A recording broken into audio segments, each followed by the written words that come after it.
Hey, welcome to Breakthrough Walls. I'm Ken Walls and I am your host, and I am excited. I have a legend on the show today. I have Mr. Nick Lowery. Nick, welcome to the show. Good to be on with you. Yeah, let's break through some walls. Let's do it. So Nick, I told you I created this to help people get unstuck. We're in probably the most tumultuous time known to the world, really. I mean, it seems a little bit crazy right now, but I guess we could start with where you were born and raised and how it all started for you. Well, very different background because my parents were children of the World War II era. My mother was in the first full class of women at Oxford. Back then, women could only be honor students. So my mother took a second at Oxford in what's called Hochdeutsch, or High German. She literally spoke the best German in England, Germany. And during the war, she finished first in her officer's intelligence class and would go around in a van around the coast, picking up and coding German, what are called E-boat messages, fast boat messages, because the German E-boats could get from France to Dover in, 40 minutes. Wow. So, and then she was sent, question the German record keepers, Hitler's record keepers in Berlin and Minden right after the war. And then before the end of the war, she was sent to document the death camps and spent a lot of time with that the first year after the war, which I didn't learn. She never told me about. I had to find out from a mutual friend after she passed away. And my father was from a family of cowboys in Colorado, very different, who was a reconnaissance pilot for General Patton, flew 32 missions in Germany at the war to help basically calling in, shelling into where he was. So he lost a couple of his in there with these unarmored pipe cubs flying at 3,000 feet. So he realized that intelligence support, knowing what the enemy's doing, knowing before they do, if you will. And so he went back to start on the GI Bill. He was in the first group of Fulbright scholars with Daniel Patrick Moynihan and some. By that point, 1940 had been 49 had been running this new Fulbright Scholars Program with a guy named Alan Pfeiffer, P-I-F-E-R. If you look up Alan Pfeiffer, he was one of the great leaders in American education back in the 50s and would go on to run the Carnegie Mellon Foundation. And wow. So Alan Pfeiffer was a pretty amazing human being. And my mother was helping host with Alan Pfeiffer this first group of 100 scholars, and she noticed my father, who was a little bit older than some of these people and more mature, a little disgusted with the reception, with the behavior of some of these people at the reception at the American Embassy with the ambassador, because they were flirting with the ambassador's daughter, they were stealing these rationed cigarettes, and so my parents fell in love pretty quickly and. In London.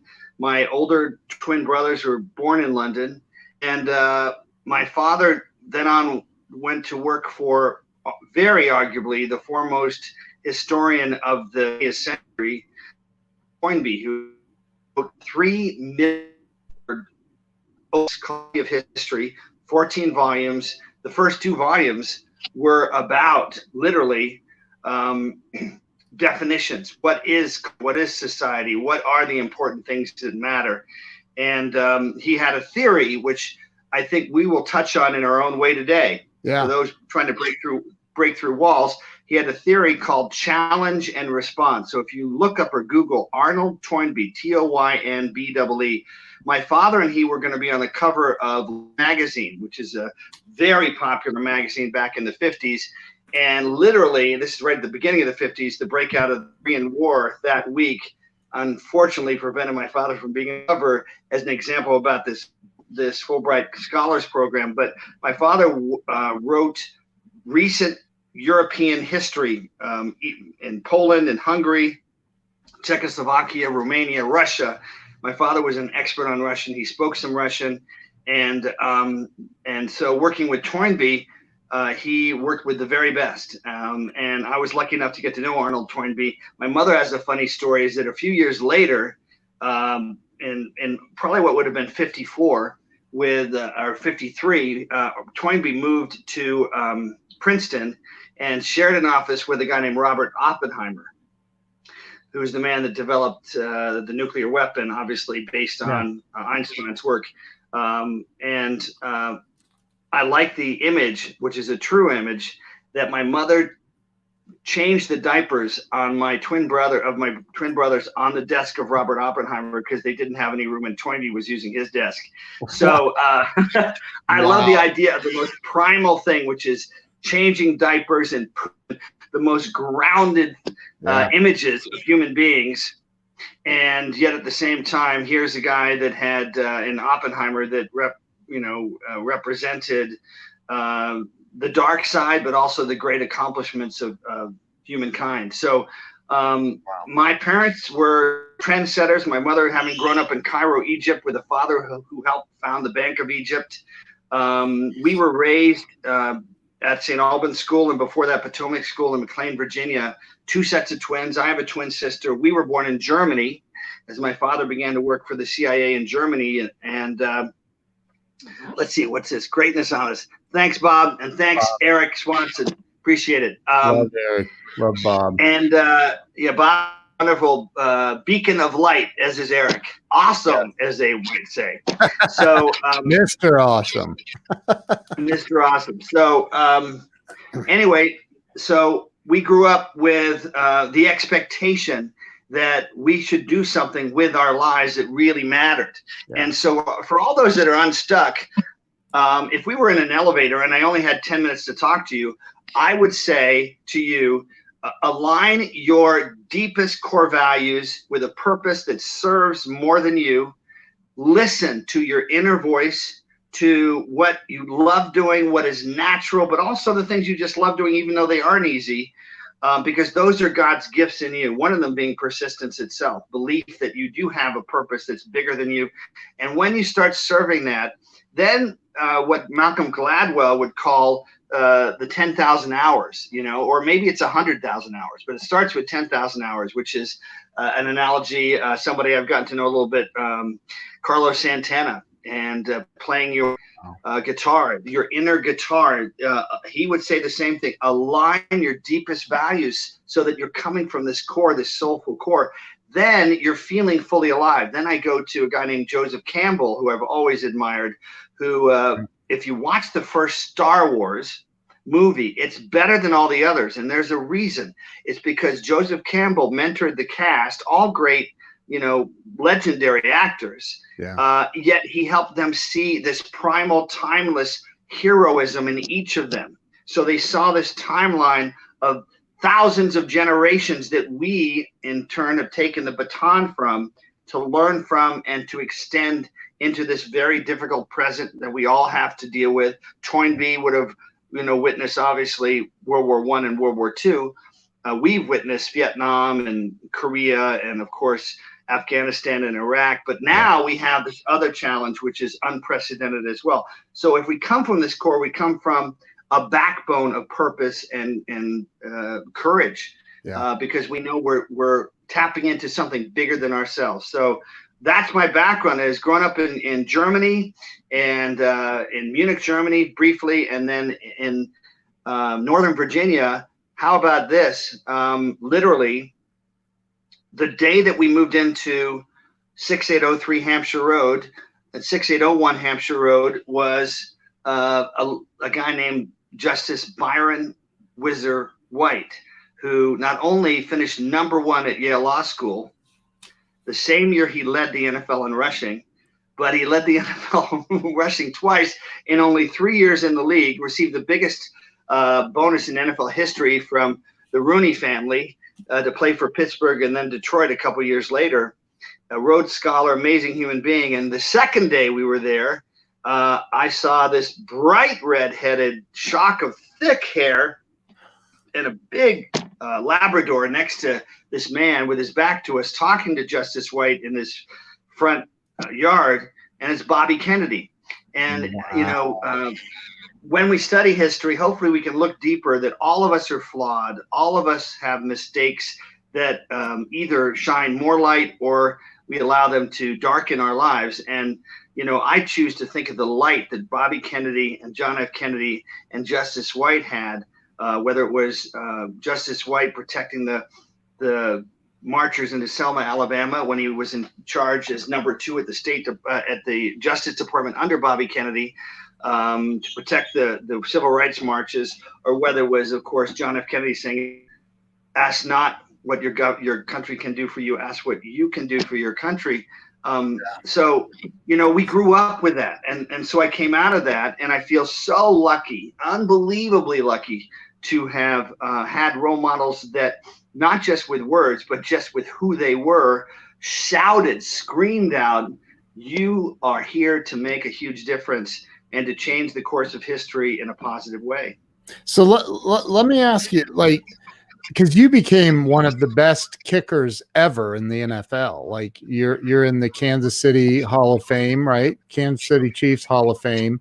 And like, where did that start though? Like, I remember, because I was thinking about this interview a little bit ago, and I'm thinking, I can remember playing football as a kid and trying to kick, and I could maybe get it to lob about 30 yards at best. And I'm like, where does that come from? Did you just like one day wake up and go, I'm going to kick the crap out of a football and make it right? No, I just could. Really? Playing soccer in England when England won the World Cup. I mean, think about all these different things historically. You wonder, and I think as we get older, we look at the serendipities and the coincidences, which are not coincidences, Right, that happen in our lives. That England hosted and won the World Cup in 1966, and I was playing soccer first thing in the morning, recess, lunchtime, dinner, sports afterwards. One of the oldest schools in London. By that time, my father, which I found out when he died 11 years ago, my father was chief of station in London during the glory years of the James Bond era. Sean Connery, obviously, being the James Bond figure then, but my dad literally was the American M for the American James Bonds, working with the British James Bonds, if you will, and the 95% of those that were non-secret agents, but simply were brilliant scholars looking at data, looking at information, and trying to help protect this new era of democracy, which Germany had all but taken from us, and which 50 million people worldwide died for. Wow. So you started doing the kicking thing, playing soccer, and then we played rugby 1 month a year at Ealing Common, which was down the street from Kensington High Street and St. Paul's School, which is which originally it was a Nick, are you a spy? Yes, Eric, I'm a spy, and I know all sorts of stuff about you, Eric. Do you want me to tell? I mean, I got some great stuff on Eric. Seriously. Yeah, let's hear it. No, seriously. I would play rugby at Ealing Common, and I remember kicking a ball, a little hole in the ground, putting a ball down, and I just immediately knew how to kick. And they wanted me to play, because I was about this much taller than all the British kids. They wanted me to play for the team when I was, 9 years old, for the 13-year-old team, because I could kick so far. Then we went to Germany, and my dad was number 2 in Germany. And that was right about the time, 1968, when Russia invaded Czechoslovakia. My dad disappeared for a couple weeks to do some important stuff. But in Germany, we didn't play any football. I played a ton of basketball. I learned how to bowl, and I played a ton of baseball. We had the second best team in Europe in Little League, and did a lot of pitching, and came back in 8th grade to Potomac School in McLean, where the Kennedys went, where Bobby Kennedy's son, David, who tragically died at the age of about 30 many years ago, was in the class ahead of us. Evan Bayh, who became governor and then senator for many years and was almost vice president under Obama, senator from Indiana. He was trying to pull my twin sister's pants down in kindergarten. So these are the interesting memories of up with people around you that were from these enormously influential families. And so you absorb those things, and people that grow up with parents that don't have great parents. I had great parents, educated, but who cares? You can be an awful human being, but great who understood service and making a difference and love. And it was way past words. It was way past lectures. It was just being the example. That's who my dad was, that cow in him. So I knew I could kick. And when I went back, I put up a tee this time from 35-yard line, 45-yard field goal, and it went through so easy, pretty easy. So I started kicking goals for Potomac, along with being a wide receiver, and very thin wide receiver. Kicked a 32-yard field goal against Landon, which was my first field goal. And my last 2 seconds of my very fortunate that I got to kick a field goal against Landon to deny them the league championship in the mud and the rain, a 40-something yard field goal. And the video, which somebody sent me a couple years ago, I didn't realize, but all the Landon fans, there were 5,000. It was very cold, last game of the season, last game of my high school career. And the fans are running on the field from Landon because you guys not going to hit a 43-yard field goal to win the game in the mud and the rain. And all I knew was I was going to, and that to me was a very powerful statement to myself of what I was capable of. Yeah. Albeit with a mentor, a guy named Johnson, who helped me always look at all of these lessons as lessons for life, about the connection with God and what He wants us to do, or she wants us, if you prefer. And so I love that, and that taught me a lot about focus. And as a pitcher on the baseball team, pitcher and the kicker, people that learn to block out everything. So the people that are listening will be listening, watching, that have the walls. We have our work to break through the walls. Absolutely. And a lot of it is fear. So much of it is fear. The capacity to block out all the stuff that doesn't matter. And the has to do that. He's got a very large in the NFL experience, other, or to distract.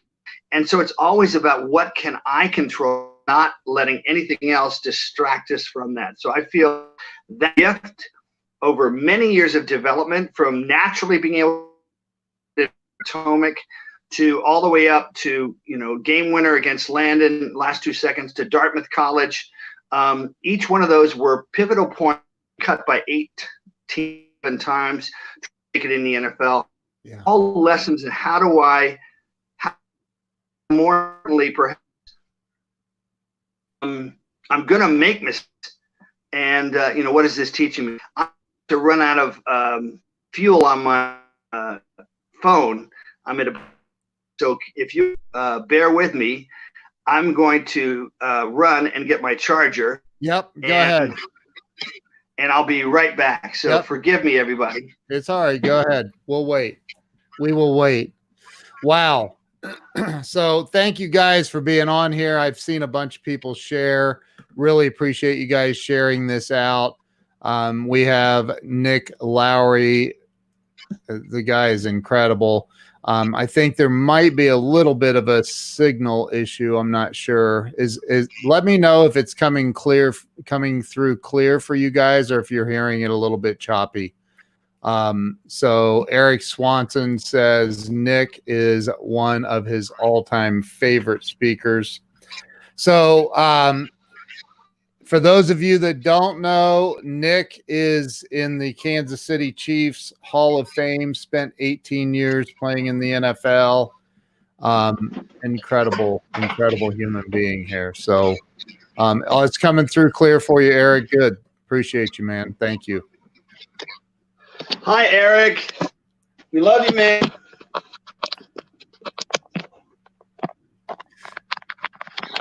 All right. We are back. We're good. That might have been maybe the power, because it was fading in and out there, the signal a little bit. So I think maybe we're better now. Okay. Cool. Okay. Good.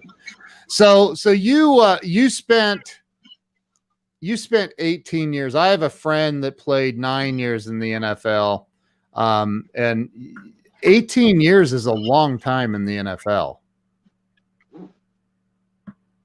Ask Tom Brady. Right. 20 years. Yeah, wow. That's a long time. So it blows me away a little bit because you said that you just knew how to kick the football. Kind of blows me away. It just came natural. Well, the act is natural. There are lots of people. I just had a long conversation with Goose Gossage today about the similarity of the relief pitcher and the kicker.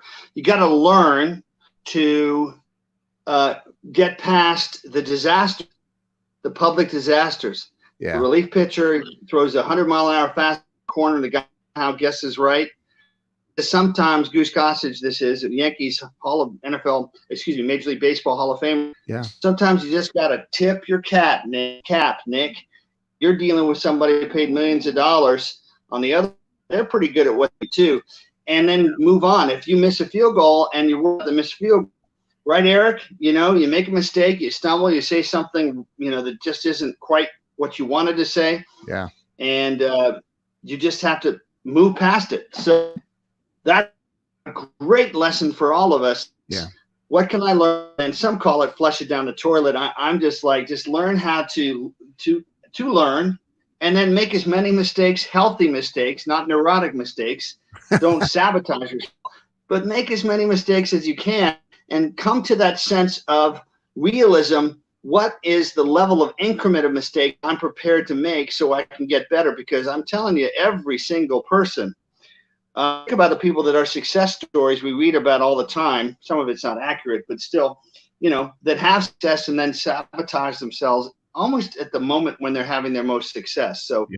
Why do they do that? And to me, I would argue that's about, as Eric would say, as Bob would say, as John Shin would say, as Sharon Lecter would say, as Yuri Choi would say, as all of our good Grow Rich tour, that's because you haven't aligned your values to and attached it to something much bigger than you. So you can pull yourself out of this narcissistic or myopic viewpoint that only sees this and sees the bigger context, the history, the culture. A little bit of Winston Churchill example. I'm sorry, but he's one of the people of all time.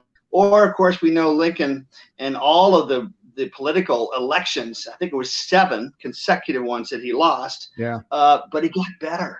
He got so much better that he's considered by some the greatest president we've ever had. Yeah. And he never gave up.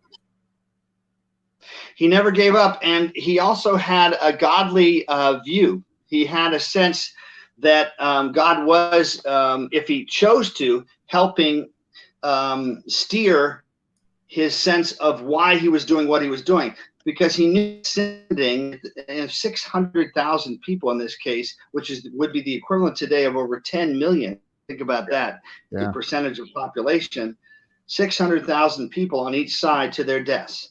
And so he sure as heck better have had a sense of why this was so important to the future of this country.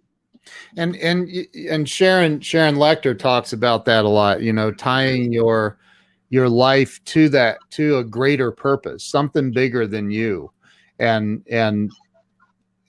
is that what you're referring to? Right. Absolutely. She is very proud to say that she stuck to her when things didn't work out quite the way she'd hoped after the remarkable and continued success of her initial major book, Rich Dad Poor Dad with Robert Kiyosaki. Yeah. And she said he's written now an apology to her because she got that. She got the fact that this is about more than us. And she gets that. She's done half-day financial literacy training for my Native American leadership program for 15 years. Wow. Her amazing assistant, Angela Totman. I love her. And she's always understood that. And so the money ends up being so empty. You can cuddle up with your money if you want. You can cuddle up with your sculptures and your acquisitions, and your Lamborghinis. But in the end, they're not warm. I mean, it may be fun, and it adds color and juice to your life, but in the end, there's a sense of this internal living energy that we either have and we foment and we nurture, or we don't. I'm sure you've run into people along the way that you talk to them and you realize that they are stuck. Like there's some kind of a mental block that's holding them back in life to reach for that next rung, to go to the next level, to do better, to hitch onto something that they could be passionate about. What do you think that is? What is it that holds people back and keeps them stuck in their place in life? Well, there are two types of fear. There's fear of success and fear of failure. And they're probably more than that. But they also are not connected to love and to loving ourselves. And I just knew, as I went through trying to make it in the NFL, that I was so afraid that it would be the end of the world because I was going after my team. You know, with the Jets and the recent post Joe Namath era, and he's become a very good friend, one of the nicest people on the planet ever, absolutely. And I thought it would be the end of the world when they cut me, Michaels and the Jets me. And then I just woke up, you know, there's no way I can get used to this. 1.25 seconds where I'm moving, ball's moving towards my holder and me. I'm moving, it's being down. I'm planting my left foot as a right-footed kicker, thinking and seeing the target while I'm looking down at the ball, seeing it in my mind's eye. So there's a skill set itself. Jeez. And the ball's being twisted for, you know, and I have literally 1/10 second to see the ball is not moving, and then to kick it through what at that point looked like tweezers. People and see big game can freak you out. No way to get used to it except to do it. Being a pilot, I think of that analogy as well, or a fighter pilot. Or in my case, my dad is a resistance pilot, no armor, flying so low that he could see the faces of the German soldiers shooting at him.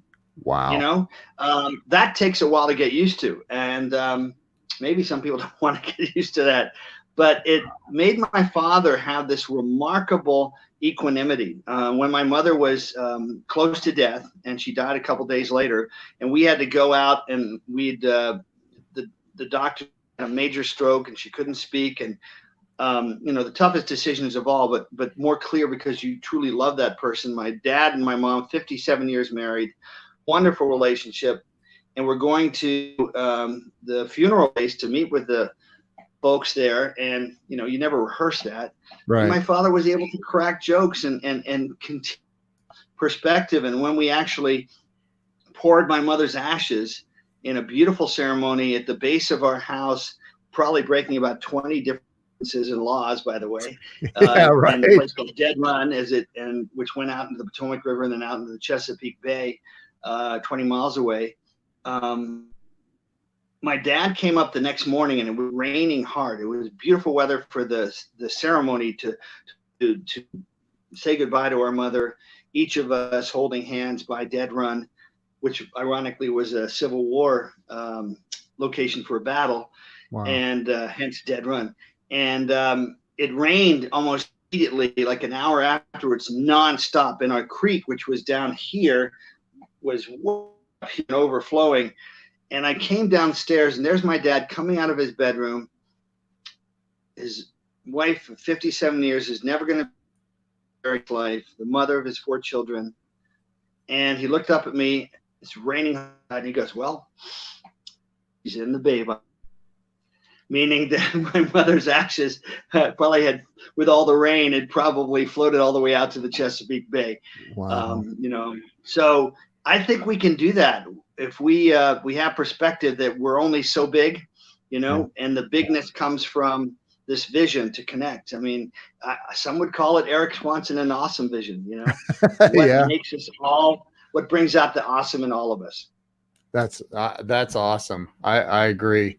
So what would you say if somebody right now, because I think that not just the country, I've had, just had a phone call with somebody, you know, I'm in technology, and I just had a conversation with somebody dealing with programmers in India, and there's like they don't even have the funds to work from home. They don't have the equipment to work from home in some cases over there, and they are literally locked down. And she's like, our entire project's on hold right now.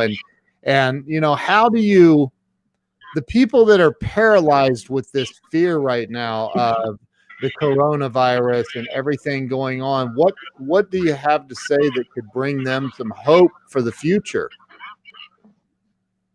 Well, it's only going to last so long. I mean, the viruses and all of the pandemics that have happened before happening anymore. So there is a time limit to it. Of course, that's you know, not a lot of solace to those who have family members that have died from this. But I would say, you know, pay attention to just the right amount of data, be able to consider, as we need to all the time, the source. So, you know, there is a lot of fake news, but there's also really, really good news. My friend Harris did a special on Fox News. I don't tend to think Fox News is always the standard. Yeah. She's a great standard, and there is good information there. And then switch over to CNN, switch over to NBC and CBS and BBC and see what the different perspectives are. And so have information, but don't drown yourself in it. Keep doing the things that fill you up. I look out at my backyard right now and my pool and waterfall and the beautiful flowers and the wonderful birds. My big bird feeder that my sister gave me out there, and you know, my hot tub and my house. And I've been working out of my house for a long time. So I'm really lucky because I can afford it. And because I'm used to being in it and staying here anyway. So if it's a prison, it's a beautiful one. If you don't have that, then it's creating and reinforcing the most important thing that always is, which is what's going on. What are the thoughts as I'm running out for a game-winning field goal? You know, Tony Robbins once, the night before our AFC Championship game against Buffalo with Joe Montana, by the way, and he said, "Who are you playing for? Who are you playing this game for?" Because I was nervous. I didn't want to disappoint anybody. You know, the field goal kicker is going to be one kick. If you make it, it was a good game. If you miss it, you'll never forget it. And it really set me. It was like, I'm playing for all the kids from United Cerebral Palsy. I'm playing for all those for Josh Rudder and Joni Reiser and Lysadra Craddock. I'm playing for my Aunt Debbie Brinkotter, who helped with that. I'm playing for my Aunt Margaret, who had cerebral palsy, yet despite significant spasticity in her joints and her speaking, she taught herself to write. She taught to type. She got a college degree and was a university librarian at the University of Utah. I'm playing for them, and that gets you, you know, the expression your head butt. That really helped me. And I had a game. Montana was sacked by another friend of mine who was an amazing human being who really turned his life around in 1988 with a talk with Marv Levy, my coach, that cut Jan Stenerud, the greatest kicker of all time at that point. Wow. Which a lot of play. I mean, I think about all these things. Bruce Smith was told by Marv Levy, you know, Bruce, you can have a career where you Pro Bowl here and there, and we win a few games, or be a Hall of Famer, and this team can go to the Super Bowl. Wow! It's up to you. Do you want to do what is necessary to be great? And he lived his life with a resounding yes. He had 200 sacks. One of the great pass rushers of all time. Sacked Joe Montana in that AFC Championship game. Wow. I just kicked a field goal to put us 20-13, so we're right in the game. Joe fumbled and horrible concussion, just one of the worst concussions I've ever seen, which he's never really talked a lot about. But I was sitting next to him on the bench and in the game around. But Tony Robbins' worry really helped me have a good game in the biggest game of my life. Point. And I think all of us need to reset ourselves and say, if I keep hanging in here, what was fear is going to turn to poise. It's going to turn to belief in myself. It's going to turn to awareness of what are my capacity, enormous pressure. And going back to Arnold Toynbee, I know I'm giving you a lot of stuff here, but Arnold Toynbee's whole challenge, response. That what civilization, and in study of history, the 21 great civilizations in history, and Western civilization being third spiral, being one, measure them not by generations of success, by how when they had enormous, they had this two parts of your brain which are married to each other. The spiritual part of us and the creative part of us. The creative part is in each. It feeds the spiritual part and vice versa. It's why Michelangelo and Da Vinci were so extraordinary and of passion to create something that would please God. But that's where we need to go when feeling stuck. That's where that creates my creativity. I may not be an artist. I may not be. I love to write poetry. I was in theater. Wow. All those things put me in a different place. They align and connect and reinforce the connection between the right and the left brain, the organizational part, the ego-based part, and the spiritual part, the part that's always going to be the part that will inform in the language we create for ourselves of how we talk to ourselves in the most pressured times. What's going on in that conversation with you? Are you building yourself up? Are you asking yourself creativity? What can I do now that I haven't thought of before to take advantage of time? Or are we feeding ourselves radio, which tend to be, polarized messages and certainly about us and making money for them, not feeding us stuff that can really help us. Luckily, there are great examples still that's above their personal they care about, in the end, the legacy over agenda.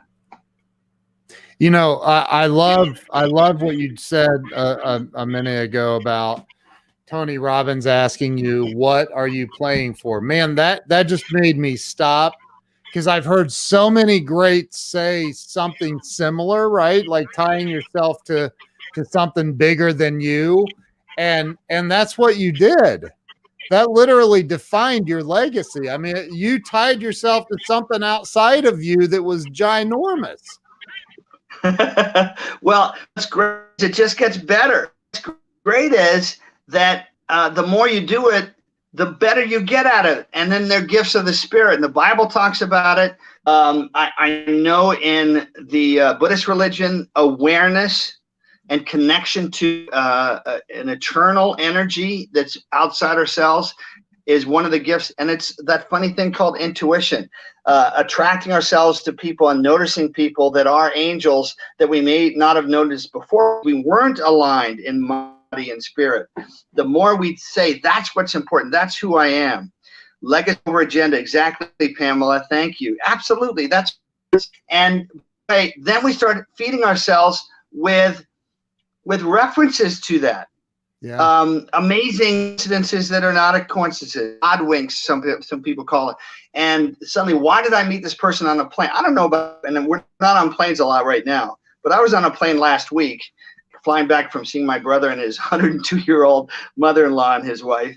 Wow. And they're people that I wind up sitting next to, and I sometimes don't talk to them the entire flight, being pleasant, but till maybe the last few minutes, and suddenly we have this unbelievable of commonalities. I'm like, it's just percentage-wise, there's just no chance this could have happened. So that is great too, because then maybe you say, without abandoning your role to do the work, maybe God's helping out too. Maybe there's a lot of wonderful things that are watching and wanting to help. So ask that question. Who are you playing for? Oh, that's so powerful, man.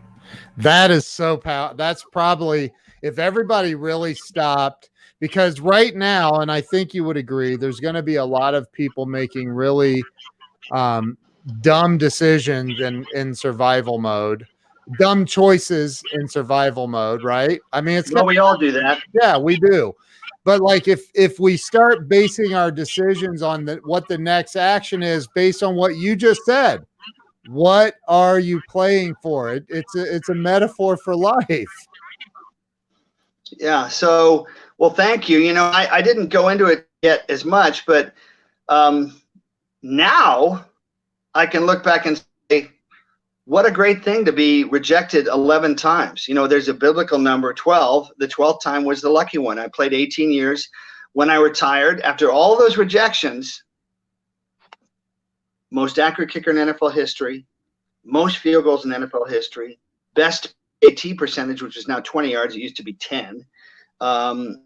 Most games with two 50-yard field goals, most points in Chiefs history, things I never could have dreamed I could have done, and also had stage to do things like Kick with Nick for cerebral palsy and Adult Worlds for Youth with the YMCA, my friend Gene Dooley and Phyllis Wallace, great people. By the way, what happens when you're doing those things, if it isn't, you connect with people are wonderful, love, help.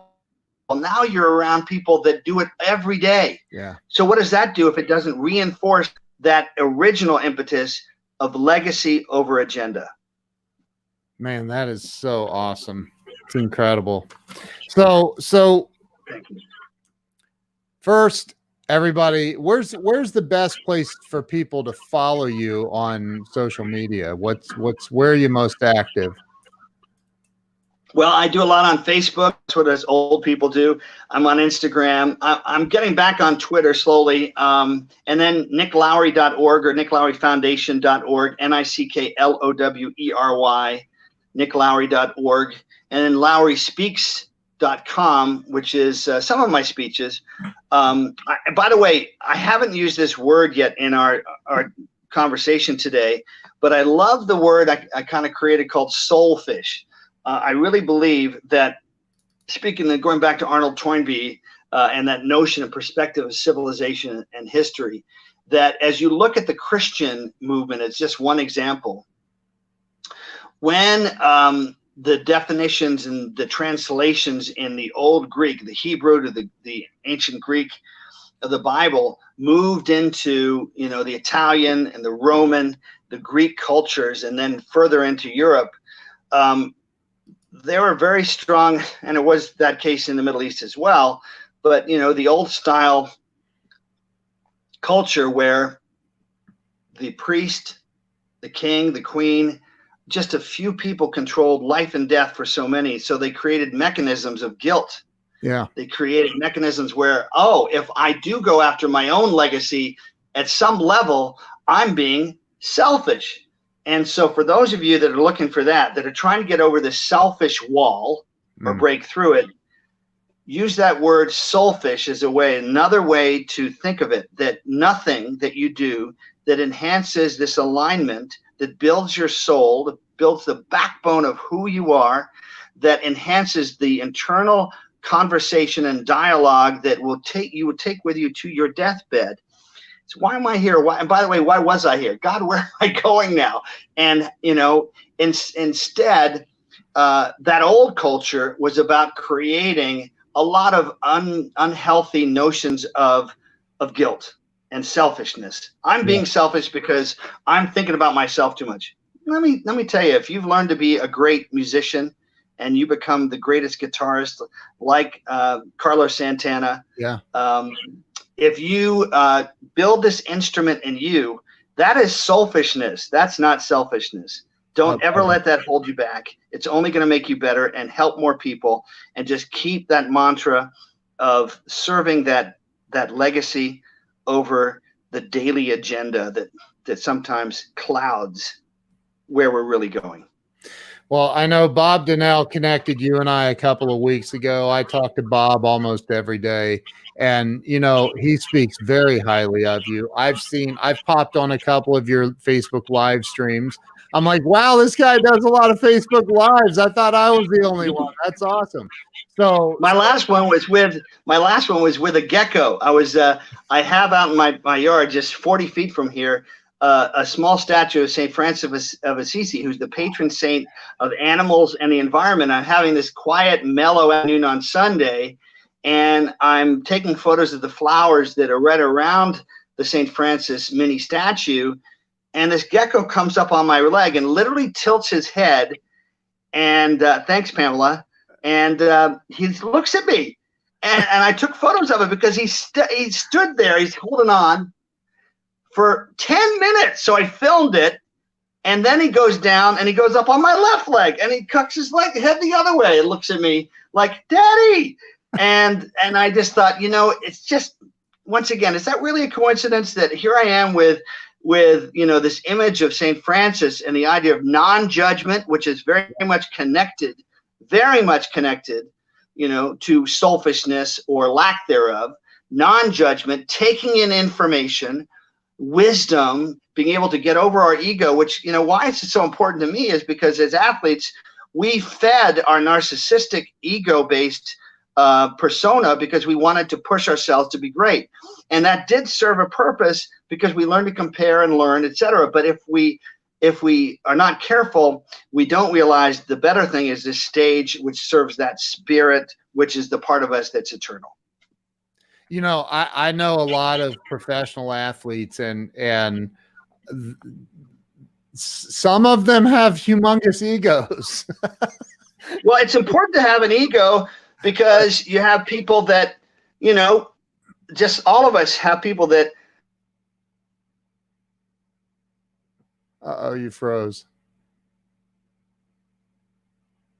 I think I've lost you. There you are. Oh, there you are. The truth is, ego only serves so much. Eckhart Tolle talks about this a lot in A New Earth. I love that book. Oh, yeah. And so most of our choices, speaking of legacy versus agenda, are about spirit, soul versus ego. And when you see that more clearly, it helps clarify a lot of our decisions. And we have to have that. We have to have that ego. I mean, right? Like you have to have an ego. Everybody has one. Well, ego serves the purpose of setting goals, comparing and measuring. Yeah. But in the Bible, it talks a lot about that, right? When we get in trouble when we compare ourselves to others. So what's the purpose? If the purpose of comparing is just to get better and to finely tune our internal guitar, then it's not a bad one. One thing that I think you probably should have done is I'm just going to throw this out. You probably should have played for the Steelers. I had lots of good games against the Steelers. The last field goal of my Arrowhead and Kansas City Chiefs career was right hash, 32 yards, Brian Barker holding, Joe Montana and Marcus Allen and Derek Thomas and oh my God, wonderful teammates to beat Bill Cowher, who had been our defensive coordinator under Marty Schottenheimer, to beat Bill Cowher. Sorry, Bill. Great guy, by the way. To beat him and send us further into the playoffs. So wow. Great memory. And I love the Pittsburgh fans, by the way, because they respect a worthy opponent. Now they're going to be tough during the game, but they respect you as a worthy opponent. So those are the best kind of fans. Yeah. You're incredible. I really genuinely appreciate you taking the time. I want everybody that watches this, listens to it, go follow Nick, and I've got your website scrolling across the bottom. Now I was on another one. Is it Lowry Speaks? LowrySpeaks.com. Yep. And you can email me at nick@LowrySpeaks.com if I can help you. Now, why would I want to do that? Well, I'll give you an example. Bubby Brister, speaking of Pittsburgh Steelers quarterbacks for a long time, Bubby is a dear friend, one of the craziest, most funny people I've ever met. And he told me about this kicker who was in high school and he's going into his senior year and has real college possibilities, all district, all that, and very depressed because all these football camps are being canceled around him. And I've never met him, but it wasn't much of a choice for me because it's like, if I can help this kid, who's never heard the voice on the other end of the phone of a professional athlete who's been successful, help him realize it's going to be okay and to tap into his own power. That makes me feel great. First of all, it reminds me, my favorite word in the English language, refresh the mind, reminds me of what matters, helps tune my internal instrument, and it helps him. Now, do I have to measure that? the measurement is I feel great doing it. And you know what? I feel a lot of emotion right now because that's the purest kind of love, right? To love somebody you've never met just because you know they're a human being. So that gets better. That gets better and better and better. So give yourselves and jump onto those opportunities whenever they present themselves. They're there every day. You're amazing, man. So refresh the mind. Now I see why you and Bob are connected so deeply. I get it. So Nick, thank you. I appreciate you coming on here. Like you are, you rock. Well, thanks, brother. I'm lost for words if you can't tell. Well, you were nice enough to have me on. So God bless you and everybody out there. Be safe and find your legacy. Forget about that agenda ever taking the place of that beautiful legacy that you all have. Wow. Thank you, man. Thank you so much. Thank you to everybody watching and who shared it and everything. Thank you. Nick, have an awesome day. Thank you, guys. Bless you.